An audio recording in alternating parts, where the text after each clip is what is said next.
for another discussion with Brother Ben. Thank you, Brother Ben. Greetings. So very good to see you again. You're looking very well. Privilege. Whatever you're Privilege, doing, it thank must you. be right. That's brilliant. So we have a bit of a shorter version today. So we've got like a 30-minute. But what was great, and you very well put together just the topics for today, which many people ask about actually, is what actually is mindfulness?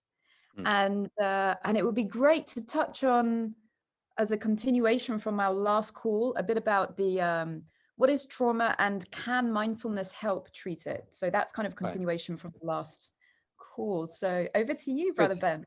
We're all ears. Okay, well, I thought that's a good, two good questions. What actually is mindfulness? It's a much used word. So I thought we could clarify by taking a look at ancient texts. And I'll read something where there was an enlightened monk, Nagasena, and he was visited. This is recorded in court records from Greece, well, a Greek kingdom, Bactria kingdom. It's actually, at that time, Greece went over towards above Afghanistan. But this king was very interested about the subjects that the meditation and mindfulness was bringing up at the time. He was very, very curious about it. And eventually he found this one monk who was invited to his court, and the court recordings, recorders recorded the conversation, the dialogue, and it's called the Questions of King Milinda. So it's an authorized, it's not an invented myth. It's actually a recorded event that happened. So during it, amongst the many questions that the king asked the monk, he asked him, what is mindfulness? And Nagasena is the name of the monk, which actually means army of dragons. So there you are, yeah. So he said to the monk, what, Nagasena, is the characteristic mark of mindfulness?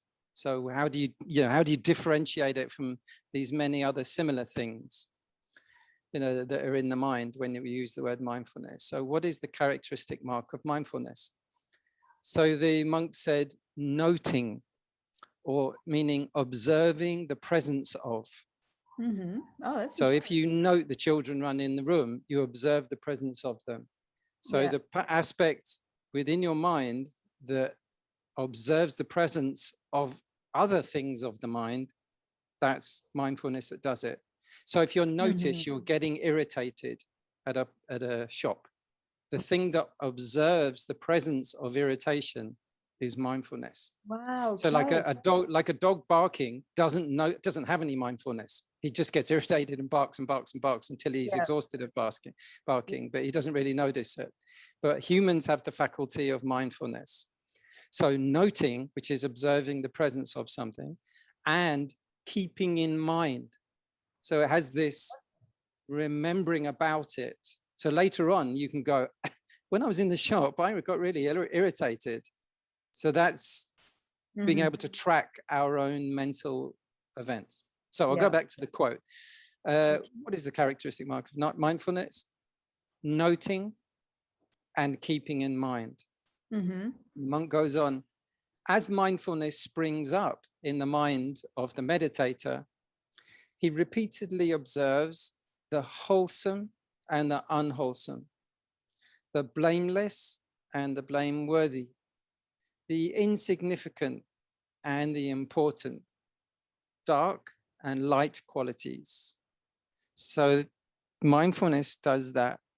It can notice this is an unwholesome state of mind. This is a wholesome state of mind. This is blameless and this is blameworthy. So it's like conscience is in there with it. If you're thinking of taking some things from the office drawer to take home, and like the bit of you that knows and weighs it up, goes like, you shouldn't do that. Or should you go, should you race the red light? That kind of thing. So what is blameless and what's blameworthy? And obviously this develops in childhood. We know it very clearly, but as we're adults, it continues to have an effect. Dark and light qualities, meaning the dark qualities are egoism, conceit and arrogance, jealousy, fierce anxiety, like unnecessary anxiety, just wasteful anxiety, fierce doubting, fear, hatred, and craving to the point of greedy craving that's just compulsive. Thus, do we cultivate those qualities that are desirable and shun those that should be avoided? So this is very important. It's not, as is often thought, everything is just observed. It is having this quality of weighing up.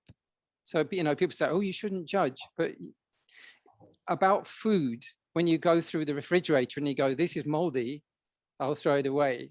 It's the same thing. And this is good. This is high quality. This has value. Similarly, we are observing things, but we also know that some are toxic and some are healthy and useful, and some are real and some are unreal. You may wake up feeling blue, feeling low, but hey, brush your teeth and change your mood and everything will go. Knowing which qualities are desirable and shunning those that should be avoided. So the king says, give me an illustration. This is one of my favorite quotes of the king, because I used to be an illustrator. I would like anyone who says, give me an illustration. He says, give me an illustration. So the monk replies, it is like a king's treasurer who reminds his master of the size of the army and the amount of wealth in his treasury. And then he goes on, the king says, well, how is keeping in mind a mark of mindfulness, a characteristic of mindfulness, keeping things in mind? So the monk answers, as mindfulness springs up in the mind, he searches out the categories of good qualities and their opposites, thinking such and such qualities are beneficial and some are harmful. Like I keep blaming other people, so that's a harmful quality. So you kind of weigh up your own habits, and and I'm talking about our own qualities when we're doing mindfulness. We're not really too much about looking at other people. It's self-analysis and checking out what is there and then in the present moment. So that way you can change habits. Such and such qualities are beneficial, such are harmful. Thus does he make what is unwholesome in themselves disappear and maintain what is good. Give me an illustration. It is like the prime minister of the monarch who advises them on the right course of action. So that's the quality of mindfulness. And this was said by the Blessed One, the Buddha. Mindfulness, I declare, is helpful everywhere. So that's from the King Milinda's questions, the debate of King Milinda, and the monk is called Nagasena. This was something that happened 200 or 300 years, I think 250 years after the death of the Buddha, and still they have enlightened monks. But this monk was good he doesn't just remember things from the books and repeat them. He always talks from his own experience, and he's very good at clarifying these aspects like that. So, when I heard this last part, it's like the prime minister of the king who advises them on the right course of action. So that's your inner counsel, your inner therapist, your inner thing that, nudges you about your diet, about your sleep habit, about your priorities, all those things. So when I last heard this, and I was thinking of using this quote today, it reminded me of something that I listened to recently. There's a book by the American English author Bill Bryson. It was actually in his book about the private lives, the home, the history of the home. It actually is where it came from. But he was talking about the Serpentine. He was talking about the development of landscape gardening and gardens. But he talked about the Serpentine, which is one of the ponds or the pools, the lakes that's in London, in one of the main St. James's Park. Which is curvy shaped, and it was one of the first curvy shaped ones that's made to look like it's natural, and it was completely man-made. Before that, they're all square, like Versailles and all those ones. And apparently at that time there was Sir Robert Walpole was the advisor to the Queen or the King and Queen. This is why I say it in light of this one, which was at the time it was George II. And his wife was called Caroline, Queen Caroline. And she was apparently toying with the idea, because this Serpentine was so popular, people were flocking there, but they're walking going, oh, the general common people are mingling with the aristocracy, sort of, in the park. How crude. So they were toying with the idea, Queen Caroline was, of annexing the St. James's Park for private use only of the royals. Oh, okay. Yeah. So you can imagine how popular that would have been. So apparently George II's Queen Caroline once toyed with this idea and then asked the Prime Minister, Sir Robert Walpole, what it would cost to enclose St. James's Park for the private use of the royal court. And he replied, I like this answer, only a crown, madam. Exactly. Meaning they would probably get their heads chopped off. So yeah, mindfulness is like our wise advisor to our self. Our self is monitoring, monitoring our affairs. We're actually more like a city. We've got many, many compartments and faculties that are all cooperating together. We don't really have one which is doing it all.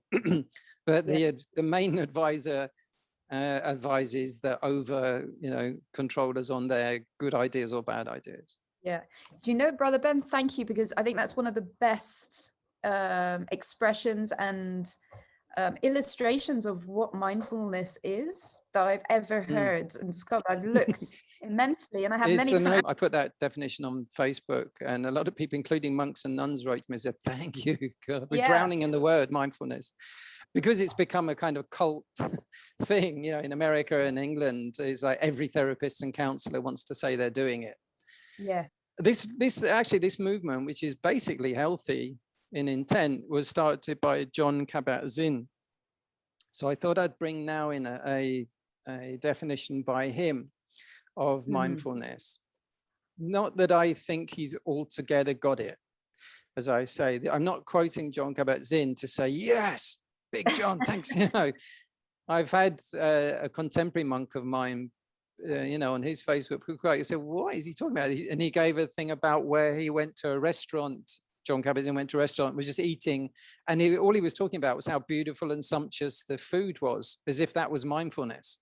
So there's a difference there between high concentration on pleasure and mindfulness. It's not the same thing. If you're really like a food addict, you should know that that's an addictive reaction, not that it's lovely tasting. Anyway, so to put in a little bit by Jon Kabbat-Zinn, and then we can also make up our own mind. It's not this should be. You shouldn't also take anything that I say just as gospel, So he says, mindfulness is awareness that arises through paying attention on purpose in the present moment, non-judgmentally. And then I sometimes add, in the service of self-understanding and wisdom. So then he goes on to talk a little bit about the idea of non-self, explain what's meant by that. As I say, that's a little bit of a patchy definition. Mindfulness is awareness that arises through paying attention on purpose in the present moment, non-judgmentally. So you could say that about watching television. So it's a little bit, it leaves out this part where we're supposed to actually have a moral sense to say, whoa, I should quit doing that. People message me and say, no, I really want to quit watching porn or something. That's the mindfulness in them going, drop that habit, don't take as much nicotine or caffeine or whatever it is. So that's a mindfulness and wisdom as well. They say, one teacher told me they're like 3 fingers. You can pick up something with 3 fingers, but the mindfulness, the awareness, and the wisdom, 3 fingers, which will pick something up. You can't pick up something with just awareness, and you can't pick it up with just mindfulness. It takes all 3. Yeah. Brilliant. We all take ourselves too seriously because we believe that there's someone to take seriously, that, quote, me. We become the star of our own movie, the story of me, starring, of course, me. And everyone else becomes a bit player in our movie. And then we forget that it's a fabrication, it's a construction, and that it's not a movie, and that there's no you that you can actually find if you were to peel back. Are you your name? Are you your age? Are you your thoughts? Are you your opinions? Are you your genetic inheritance? Even your genes, if you meditate or eat differently, they're going to be expressed by the hundreds differently. So you're not even your genetic inheritance. So who are you? So that's the end of that extract. That was taken from The Guardian. It's early days, and he was one of the pioneer people. So as I think with any pioneer, there's going to be learning curve in his own journey. The other one I thought would be good to look at is one of the doctor of psychologies who's talking about the question of what is trauma and can mindfulness help treat it. So this is again coming up much into the dialogue trauma. So it's good again to do that. So let me tell you a little bit about the author of this article, which came from the Medical News today. Jason N Linder is a doctor of psychology. He's a licensed marriage and family therapist. He does the EMDR, eye movement desensitization reprocessing, and is a professor at National University, San Diego, California. So he asked this question, what is trauma and can mindfulness help treat it? Because it's not, like I say, a fix-all, and it shouldn't be assumed that the answer is just yes, because it may not be always. So how do mindfulness and trauma relate? And here's what you need to know. So the word trauma comes from he says actually a Latin word meaning wound. I've also read Greek, so just to point that out, I just noticed that. The word trauma comes from the Latin word meaning wound, as in a cut. In medicine, professionals use the word trauma to refer to physical damage to body parts. By contrast, psychological trauma or emotional trauma, loosely defined, also refers to another type of wound. Any past event that creates significant hardship and impairment in the present at least 1 month after it occurred. Many equivocally think trauma is about what happened to the person, when in reality, it's more about how the mind and body register what happened or perceive and recall what happened. My insert. So he goes on, let me clarify from earlier on, however, that healing is very possible and doesn't need to take a lot of time. Many trauma therapies, such as EMDR therapy, are short-term and highly effective, and doesn't mean what the perpetrator did was okay, the person who did the harm. Unfortunately, much of the lay public doesn't see it this way or understand how or why psychological trauma can have a lasting negative impact on someone. Trauma treatment is still younger than 40 years old. In fact, it wasn't officially recognized as a significant emotional difficulty until 1980. This is why there has been a movement towards trauma-informed care in all mental health fields recently. All this means is a sensitivity and awareness of how what happened to someone in the past affects them in the present. The groundbreaking ACE, that is Adverse Child Experiences study, is an example of this. Children who endure adverse events such as physical abuse and neglect had higher rates of virtually any health problem later in life.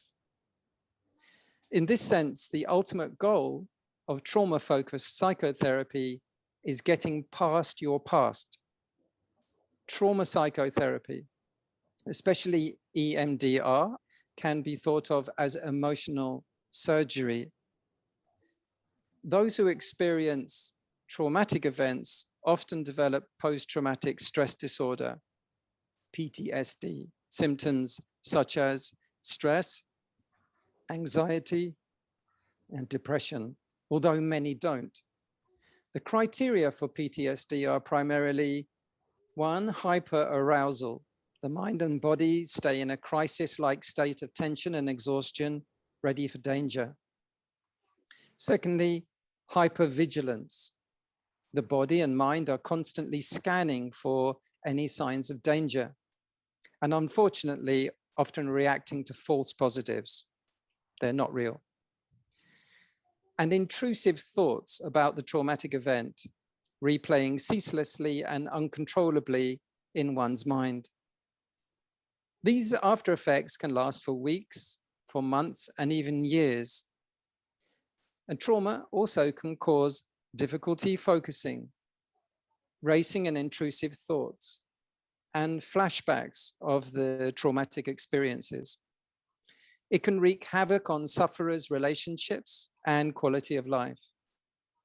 It can also affect sleep patterns, the immune system, diet, and other physiological processes significantly. Contemporarily, more are affected by trauma than ever before, according to Herman, 2015. The literature demarcates 2 central umbrella categories regarding trauma: large T and small t events, according to Shapiro and Forrest, 2016. So large T traumas are indisputably distressing, often necessitating a PTSD diagnosis. Examples are war combat, physical abuse, automobile accidents, loss of a loved one, terminal illness, or natural disasters, all of which can result in PTSD for many people. By contrast, small t traumas are those less conspicuous events in which we are left feeling unloved, unsafe, or helpless. Small t traumas comprise failures, humiliations, and losses of many types. Examples are being a victim of bullying, falling off a skateboard, experiencing infidelity in your relationships, or being chosen last on a sports team. Small t events can appear on the surface to be of little importance, yet can have a significant enduring impact. There's a catch, however. In a recent interview, Dr. Peter Levine, a trauma expert and creator of the breakthrough trauma therapy called somatic experiencing, shared a finding from an intriguing study. After successful trauma treatment, when therapists asked clients if they prefer to have never had gone through the trauma or have gone and worked through it, most clients stated preferring having the trauma and working through it instead of it never happening. While this does not apply to everyone who has experienced significant trauma, trauma can clearly be a powerful catalyst for growth, wisdom, strength, meaning, and purpose. In therapy, the traumatized client often advances through treatment by starting as a victim, then feeling like a survivor, and ultimately, toward the end of therapy, a thriver. Trauma can also wake us up. One way of working with and through trauma is mindfulness meditation. That said, practicing mindfulness can be triggering for many trauma survivors. Mindfulness practices aren't likely to cause trauma, but can reveal it. Jason, the author of this article, is an EMDR therapist, which can be considered a mindfulness-based therapy. Mindfulness practices and research also have a lot to offer trauma sufferers and survivors. The essence of trauma is not emotionally and psychologically situated in the here and now. In other words, trauma keeps you stuck in the past or constantly and helplessly fearing the future. By practicing mindfulness, sufferers can shift the pendulum back to their presence in the here and now. Trauma and presence, or mindfulness, cannot coexist. Thus, mindfulness practices can help bring trauma victims back to the present and heal from disturbing past events. Mindfulness practices can greatly decrease the frequency, the intensity, and the duration of these trauma symptoms. In doing EMDR, eye movement therapy with clients, he's found that it's important to introduce mindfulness and stabilization skills. That's training the mind and body to rest in a calm, peaceful, and safe state, mindfully in the here and now. From the beginning of treatment, in order to mitigate these symptoms before proceeding with the emotional surgery of EMDR, consciously recalling the event and focusing on it. These stabilization skills can be helpful to clients between sessions, as the features of trauma can occur at any time. Mindfulness is central to these stabilization skills and to a successful outcome in EMDR therapy. Dr. Jon Kabbat-Zinn, 1994, is largely responsible for bringing mindfulness to the Western world. He defines mindfulness as paying attention in a particular way, on purpose, in the present moment, and non-judgmentally. In using mindfulness exercises with clients, Jason noticed that their focus improves, stress and anxiety decrease, and personal insight increases, which can all help to reduce trauma-related symptoms. A traumatized brain is perhaps the opposite of a mindful brain, whereas trauma symptoms pull you into the past. Mindfulness can help to bring you to the present moment, the only place you can feel joy, calm, and peace.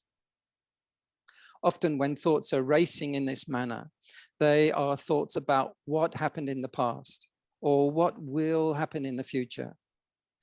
Mindfulness can be utilized in several different ways. Jason says about sound meditation. One of my favorite ways is with sound. Sound as an object of awareness articulates the ungovernability of experience and the open, spacious quality of consciousness quite well. It's a safer way to start experimenting with meditation for trauma survivors, as opposed to the breath, which can be triggering or uncomfortable, especially if the person had trouble breathing through that during the traumatic events, for example. Jason says, I find it is important to emphasize to clients that they will still have thoughts during a mindfulness exercise. The task is not to eliminate thoughts, but to identify what thoughts are coming up and to then gently refocus attention on the chosen object of attention, whatever it is, in the here and now. It helps clients learn to rest their minds on sounds or other suitable objects of attention to between sessions, particularly when they begin to notice disturbing, racing, or ruminative thoughts, stress, or anxiety, or depression, or any other symptoms. Beware, however, as mentioned, that while mindfulness doesn't cause re-traumatization or stress in itself, it can increase a client's awareness of it. In other words, it can reveal what's already there and needing to be healed. So that's the end of the article that I chose to use. That's from the Medical News Today. That's written by Jason Linder. And the references are from EMDR, the Breakthrough Therapy for Overcoming Anxiety, Stress and Trauma by Shapiro and Forrest. J.L. Herman's book, Trauma and Recovery, the Aftermath of Violence from Domestic Abuse to Political Terror, and Jon Kabbat-Zinn, Wherever You Go, There You Are, Mindfulness, Meditation and Everyday. Again, Jason N Linder, he is a doctor of psychology, LMFT. He's a professor of National University. He's also a licensed bilingual therapist in trauma, relationship, trauma, addiction-related and mindfulness therapies. I'm not a doctor, I don't claim to be, or even any kind of qualification in counseling and therapy. I'm simply a Buddhist monk in training. And the credit for this article goes completely to Jason for that, who I've written to requesting permission. So thank you very much, Faye. I think we've come to the end of our session today. That was incredible. Thank you. I've learned so much from that, and so much of that has connected with me, and it's answered so many of my questions and movements. But that was really, really fascinating, and I thank you so much for your time and energy that you've spent to bring that information to us, and I know that's going to help a lot of people. So thank you very, very much, and I can't wait to speak to you already for the next call. So thank you very much, and we'll see you very soon. Bye bye.